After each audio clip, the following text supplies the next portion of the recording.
A race for the ages. Seabiscuit versus War Admiral. In the winter of 1938, America was still healing.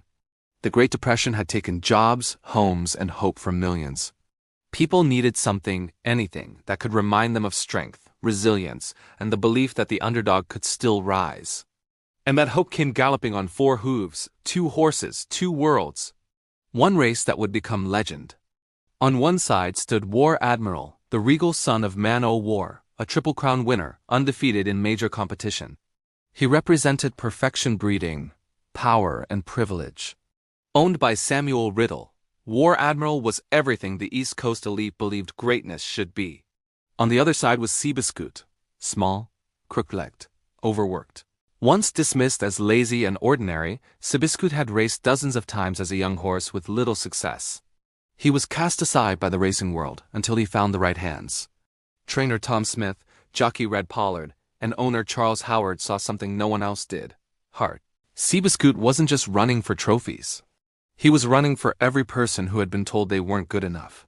As Seabiscuit began winning major races on the West Coast, the public demanded the impossible: a head-to-head match with War Admiral.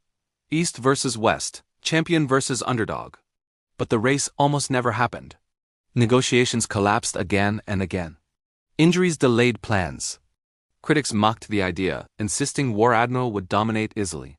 Finally, on November 1, 1938, at Pimlico Racecourse in Baltimore, the moment arrived. 40,000 people packed the stands. Millions more listened by radio. The nation held its breath. Unlike modern races, there would be no starting gate, only a flag drop. War Admiral was known to break poorly without a gate. Seabiscuit's team knew this. Red Pollard was injured, so jockey George "Iceman" Wolfe took the mount, calm, calculating, fearless. As the horses approached the line, tension hung thick in the air. The flag dropped. And Seabiscuit did the unthinkable. Instead of waiting, Wolfe sent Seabiscuit straight to the front, shocking War Admiral and his jockey. For the first time, the champion was chasing. Stride for stride, they thundered around the track, neither giving an inch. The crowd roared. Radios crackled. History unfolded in seconds. At the far turn, War Admiral tried to surge ahead, but Seabiscuit refused to break. In the final stretch, Wolfe asked one last question. And Seabiscuit answered. He pulled away by 4 lengths. The underdog had won. In that moment, Seabiscuit wasn't just a horse. He was a symbol. Proof that greatness doesn't always come from perfect beginnings.